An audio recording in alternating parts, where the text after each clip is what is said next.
to say wrong. Mr President, last week our community sadly lost one of its shining lights with the passing of Alderman Jan Dunsby JP. I rise today to pay tribute to Jan, as I promised I would when I visited her a couple of weeks ago in hospital.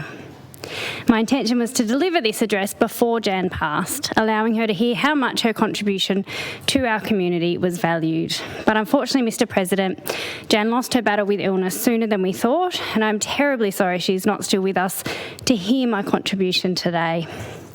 I am, however, grateful that some of her family and friends are watching online today, and I'm comforted by the fact that I know for Jan, simply knowing of my intention to deliver this address was enough.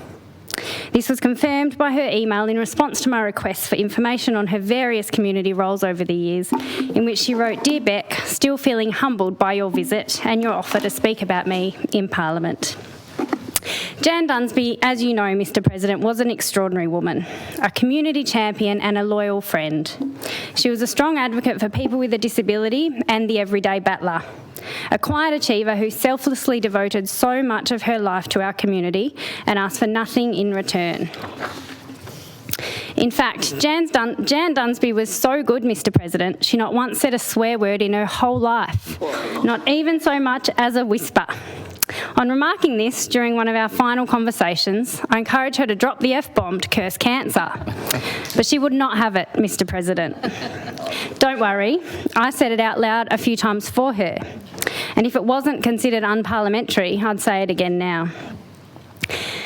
Jan had a great passion for live music, a wonderful sense of humour, and of course a lifelong devotion to her beloved Collingwood Magpies.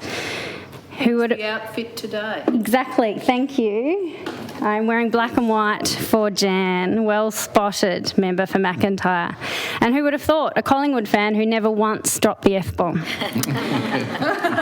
Jan loved cheering on our Tasmania Jack Jumpers and was a huge fan of Eddie Maguire. I thank Eddie Maguire from the bottom of my heart for his video message to Jan, acknowledging her service to community and sending his support a couple of weeks ago. I know that meant so much to Jan. You may have noticed amongst the things that Jan loved, I failed to mention Christmas, Mr President. Jan hated Christmas. Hated Christmas. Can you believe it? But knowing how much I loved it, she took the time to decorate my place at the council table for our December meeting a couple of years ago, just to see the look of surprise and joy on my face. Most of all, Mr President, in a world that is sometimes cruel and unfair, Jan was kind. Yep.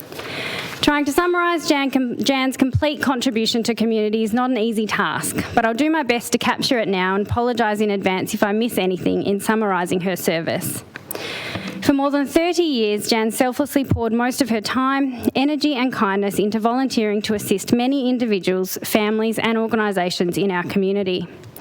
Jan served proudly as a Glenorchy City Council Alderman for 10 years, and she epitomised what a local government elected member should be. She was decisive and articulate, with a sharp mind and a fine attention to detail. She was not afraid to call out wrongs and go into bat for her community. She was reliable and dedicated, and accepting and respectful of others' views, even when she didn't agree with them. Jan had significant experience with not-for-profit organisations and a sound knowledge of good governance developed through years of service and dedication. She performed various roles at Neighbourhood Watch Tasmania from 2008 to 2019, including as a board member, chair and executive officer. She also served on the board of the Lady Clark Centre in Claremont from 2015 to 2023 and as a board member and public officer at Paraquad Tasmania from 2018 through to 2024. Jan was Treasurer and Board Member at the West Moona Community House from 1993 to 1996. This inspired a great passion for community houses, and from around 1998 to 2003, Jan was a committee member and newsletter editor of the Tasmanian Association of Community Houses, now known as Neighbourhood Houses Tasmania. She also assisted with the organisation of many state conferences for this organisation. As a mother of young children, Jan became active in supporting their school and was a member of the St Teresa's Parents and Friends Association and Mothers Club from 1992 to 2002. She also assisted with organising the school fair and helped in the uniform shop and canteen. In later years, Jan was chair of the Claremont College Association from 2015 until her passing. As you know, Mr. President, Jan genuinely believed light rail could make a hugely positive impact for people in the northern suburbs, and from 2008 took on various roles with the Hobart Northern Suburbs Rail Action Group, including as Treasurer and Public Officer. Jan loved Glenorchy and its people, and especially enjoyed making things happen when it came to community events. For 13 years, from 2001, Jan was the organiser of Australia Day events on the Claremont College Green and was also involved with the West Moona and Claremont Community Precinct groups. As I mentioned previously, although she was not a huge fan of Christmas, for 18 years Jan served to make it special for those less fortunate by volunteering at Colony 47's Christmas lunch and helping to wrap hundreds, if not thousands, of presents during this time.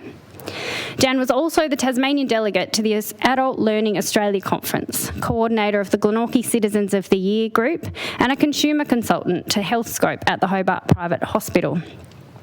And finally, Mr. President, we shouldn't forget that Jan served as a Justice of the Peace from 2008 and a Bench Justice from 2015.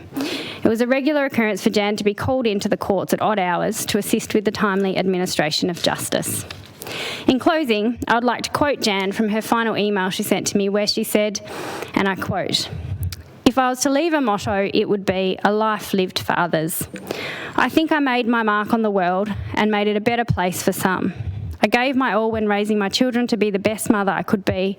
Always makes you proud to see them do so well." End quote. Jan Dunsby certainly did leave a positive mark on this world, Mr. President, and she did make it a better place, not just for some, but for many. She was truly one of a kind and will be very sadly missed. May she rest in peace. Yeah. That was beautiful.